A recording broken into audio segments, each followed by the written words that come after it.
नमस्कार दोस्तों, पाथफाइंडर पर आप सभी का स्वागत है। दोस्तों, राजीव गांधी सरकार के समय 1980 के दशक में एक टर्म कॉइन की गई थी, बीमारू। ये उन राज्यों को संबोधित करती थी या उन राज्यों के लिए एक्रोनिम थी जो कि जिनकी प्रोग्रेस काफी स्लो देखी गई थी अलग अलग क्षेत्रों में। अब एक राज्य, जैसा कि आप स्क्रीन पर देख पा रहे हैं, हम किस राज्य की बात कर रहे हैं, इसने अपना ये टैग हटा दिया है। ये ना केवल पिछले 5 सालों में इस राज्य में 1.36 यानी 1.25 करोड़ से ज्यादा लोग गरीबी से बाहर आए हैं, बल्कि देश के वीट एक्सपोर्ट में भी ये राज्य टॉप पर है और भी बहुत सारी चीजों में ये नंबर 1 या नंबर 2 की पोजीशन पर है इन टर्म्स ऑफ ग्रोथ। इसी के बारे में आज हम बात करने वाले हैं। शुरुआत करते हैं with the news. Shah releases, हमारे जो होम मिनिस्टर हैं अमित शाह, उन्होंने एक एमपी गवर्नमेंट का रिपोर्ट कार्ड रिलीज किया है और ये कहा है कि उसे बीमारू टैग से हटा, अब बीमारू टैग इस राज्य से अब हट गया है। अब ये बीमारू राज्य की श्रेणी में नहीं आता। Union home minister Amit Shah ने संडे को रिलीज किया मध्य प्रदेश का पिछले 20 सालों का रिपोर्ट कार्ड और कहा कि बीजेपी सरकार ने इन पिछले 20 सालों में सक्सेसफुली राज्य को बीमारू जो टैग इसको मिला हुआ था उससे बाहर कर दिया है। इस टैग को अब हटा दिया गया है। यहां पर मैं आपको ये बता दूं कि अमित शाह ने कांग्रेस पर निशाना साधते हुए ये भी कहा कि जो टैग था बीमारू का, जो मध्य प्रदेश को दिया गया था, ये कहीं ना कहीं कांग्रेस की रिजीम के टाइम पर था, कांग्रेस की विरासत थी और कांग्रेस की लेगेसी थी। शाह ने रिलीज किया इस गवर्नमेंट का रिपोर्ट कार्ड ऑफ 20 ईयर्स, 20 सालों का, एक फंक्शन में कैपिटल भोपाल में, जहां पर चीफ मिनिस्टर के साथ एमपी के BJP president V D Sharma और स्टेट होम मिनिस्टर भी प्रेजेंट थे। यहां पर मैं आपको मध्य प्रदेश के बारे में बता दूं। मध्य प्रदेश राज्य जब रीऑर्गेनाइजेशन ऑफ स्टेट्स की अगर मैं बात करूं तो ये इट केम इनटू एक्सिस्टेंस इन 1956, 1956 में मध्य प्रदेश राज्य बना। तब से केवल 5 साल अगर हम हटा दें तो 2003 तक यहां पर कांग्रेस का शासन रहा और इन 5 साल 2003 तक ये राज्य बीमारू श्रेणी में रहा है, सिर्फ 5 साल को छोड़कर। मतलब पूरे टाइम कांग्रेस के शासन में ये बीमारू राज्य की श्रेणी में ही रहा है। इसके बारे में और डिटेल में बात करते हैं। बीमारू राज्य को किसने कॉइन, ये टर्म किसने कॉइन की है, क्या इसका मायने हैं, इन सब चीजों के बारे में डिस्कस करेंगे। पहले अनअकैडमी के रिजल्ट्स देख लेते हैं। तो रिजल्ट्स बेहतरीन रहे, ये टॉप रैंकर्स हैं हमारे, आप भी इनमें से एक हो सकते हैं हमारे उड़ान बैच का हिस्सा बनकर। अभी एनरोल कर लीजिए विद माई कोड NDLive10। दोस्तों, ये 2024 का आखिरी बैच है। 2024 की अगर आप तैयारी कर रहे हैं, this is the last batch जो शुरू हो जाएगा 1 सितंबर से। एनरोल करने की आखिरी तारीख है 31 अगस्त। इस बैच में आपको ना केवल 9 से ज्यादा घंटे की लाइव क्लासेस मिलने वाली हैं, प्रीलिम्स और मेन की टेस्ट सीरीज मिलेंगी, टॉपर्स के द्वारा भी आपकी क्लासेस और मेंटोरिंग कराई जाएगी, कॉम्प्रिहेंसिव कवरेज होगा प्रीलिम्स मेंस इंटरव्यू का, फ्री मेंस मेंटोरशिप और इंटरव्यू गाइडेंस प्रोग्राम भी होगा और free live answer writing and notes making भी आपको यहाँ पर कराई जाएगी। इसी तरह हिंदी मीडियम का जो बैच है बोध, इसमें भी आप एनरोल कर सकते हैं। एनरोल करने के लिए आपको सिर्फ मेरा कोड यूज करना है NDLive10। अब मेरा कोड यूज क्यों करना है? मेरा कोड यूज करने के 2 बेनिफिट है। एक तो ये कि आपको बेस्ट डिस्काउंट मिल रहा है, दूसरा ये दोस्तों कि मैं आपको सपोर्ट करूंगी, आपको मेंटोर करूंगी आपकी प्रिपरेशन में, आपकी जर्नी में, चाहे आप बोध में एनरोल करते हैं या फिर उड़ान में एनरोल करते हैं। चलिए, इसी के साथ साथ अगर आप जानना चाहते हैं the quality of content that we are going to deliver, जिस तरह से हम पढ़ाने वाले हैं, किस तरह की कॉन्सेप्ट क्लियरेंस होगी, वो सब हमारी फ्री डेमो सेशंस में चेक कर सकते हैं। ये पाथफाइंडर चैनल पर आपको यहीं पर मिल जाएगी प्लेलिस्ट, जिस पर जाकर आप देख सकते हैं। डिस्क्रिप्शन बॉक्स में प्लेलिस्ट दी गई है। पाथफाइंडर पास, हमने आपको प्रॉमिस किया था कि हम आपको इस कंट्री का, देश का सबसे अफोर्डेबल कोर्स प्रेजेंट करेंगे यूपीएससी तैयारी के लिए। उससे एक कदम और आगे बढ़ते हुए हम आपके लिए लेकर आए हैं पाथफाइंडर पास। मात्र 20,000 में, जो कि इंट्रोडक्टरी प्राइस है लिमिटेड पीरियड के लिए, आपको मिल रहा है पाथफाइंडर का पास अगले 2 साल के लिए। यानी अगले 2 साल तक आप पाथफाइंडर के सभी कोर्सेज को एक्सेस कर सकते हैं इस पास के द्वारा। एनरोल करने के लिए आपको सिर्फ मेरा कोड यूज करना है NDLive10 to avail this introductory offer. मिलने क्या वाला है? 30,000 से ज्यादा क्लासेस, 60,000 ज्यादा घंटे का content live and recorded, 25,000 practice questions, CSAT के 5,000 से ज्यादा क्वेश्चंस, केस स्टडीज एथिक्स की, करंट अफेयर्स, माइंड मैप्स, सभी ऑप्शनल कोर्सेज में एक्सेस मिलेगा। सारी चीजें आपको मिलने वाली हैं। अगर आपको इस संबंध में कोई भी डाउट या कंफ्यूजन है तो ये नंबर है आपकी स्क्रीन पर 9595008800।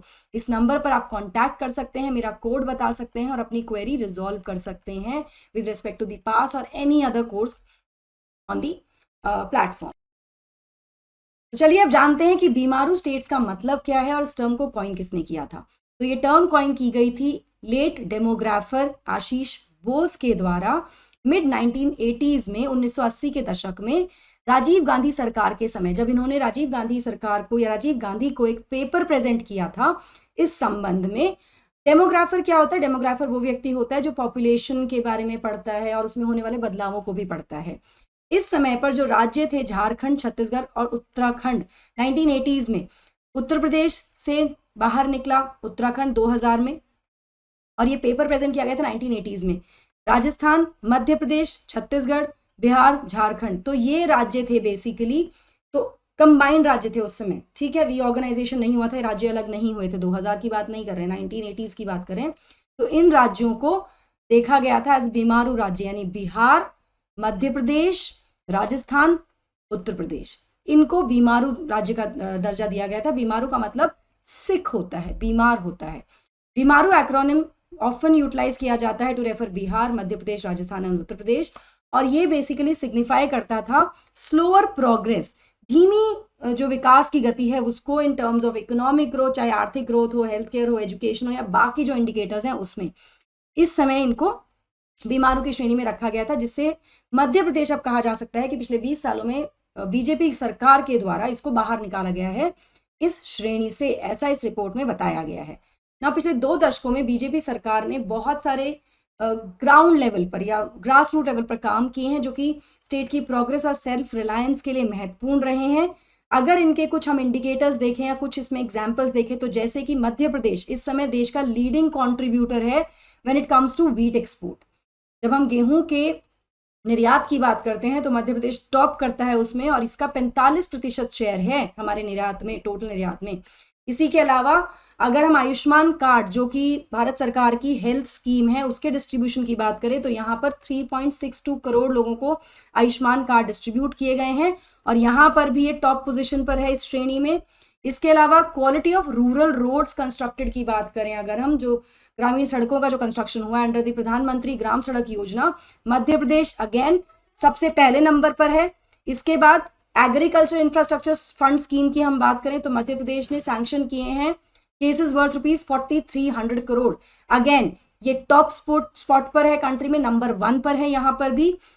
इसके अलावा स्टेट दूसरे नंबर पर आता है रूरल हाउसेस की कंस्ट्रक्शन में अंडर दी पीएम आवास योजना।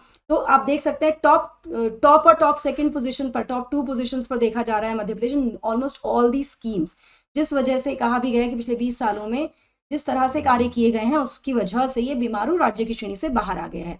इसके अलावा इंदौर सिटी को हम कैसे भूल जाएं। इंदौर सिटी मध्य प्रदेश की पिछले 6 सालों से लगातार हाईएस्ट रैंक पर है व्हेन इट कम्स टू स्वच्छता, क्लीनलीनेस। तो इन सब को ध्यान में रखते हुए कहा गया है कि अब ये बीमारू की श्रेणी से बाहर आ गया है। इसके अलावा अगर और भी अचीवमेंट्स की बात करें, जो सिग्निफिकेंट अचीवमेंट्स हैं और बाकी वेलफेयर प्रोग्राम्स की, यहाँ पर होम मिनिस्टर ने बताया कि पिछले 5 सालों में 1.36 करोड़, मतलब 1.25 करोड़ से ज्यादा लोग पॉवर्टी लाइन से ऊपर आए हैं, मतलब गरीबी रेखा से ऊपर आए हैं, गरीबी से उभरे हैं।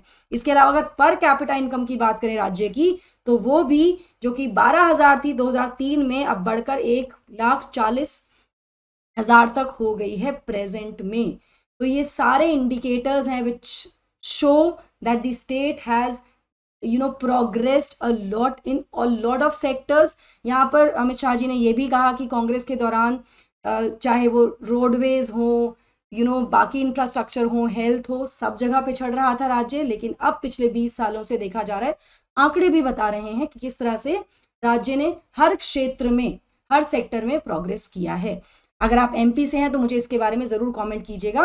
दोस्तों ऑप्शनल कार्निवाल से आप जुड़ सकते हैं, जहां पर आप PSIR, ज्योग्राफी, हिस्ट्री और एंथ्रोपोलॉजी ऑप्शंस हमारे साथ पढ़ सकते हैं। बैचेस शुरू हो चुके हैं कुछ के, 1 सितंबर से एंथ्रो भी शुरू हो जाएगा। ND Live 10 आपको कोड यूज करना है एनरोल करने के लिए इस बैचेस में। आप कॉम्बो सब्सक्रिप्शन भी ले सकते हैं हमारा with my code ND Live 10, जिसमें आपको ना केवल लाइव क्लासेस मिलेंगी, यहाँ पर आपको अनलिमिटेड एक्सेस मिलेगा ऑप्शनल की और लाइव और रिकॉर्डेड क्लासेस का, फुल सिलेबस कवरेज होगा, आंसर राइटिंग प्रैक्टिस भी कराई जाएगी। अभी जाकर एनरोल कर लीजिए। ये हमारी पूरी टीम है पाथफाइंडर की, जो आपके सपनों को, आपकी तैयारी को सही उड़ान देने के लिए आपके साथ है। आपके सभी डाउट्स को क्लियर करने के लिए पर्सपेक्टिव सीरीज है हमारी UPSC टॉपर्स के द्वारा। PDF का लिंक आपको डिस्क्रिप्शन में और कमेंट्स में मिल जाएगा। हमें रीच आउट करने के लिए डिस्क्रिप्शन में दिए गए फॉर्म को फिल कर दीजिए दोस्तों। इसके अलावा आप हमें इस QR कोड को स्कैन करके हमारे सभी चैनल्स को सब्सक्राइब कर सकते हैं, ताकि आपको सारी information with respect to the batches, timing, courses etcetera आपके फिंगर टिप्स में मिले। That is it from my side. मेरा कोड है NDLive10, इसको मत भूलिएगा सब्सक्रिप्शन लेने के लिए। डिस्क्रिप्शन बॉक्स में details are given. That will be all from my side. God bless, take care.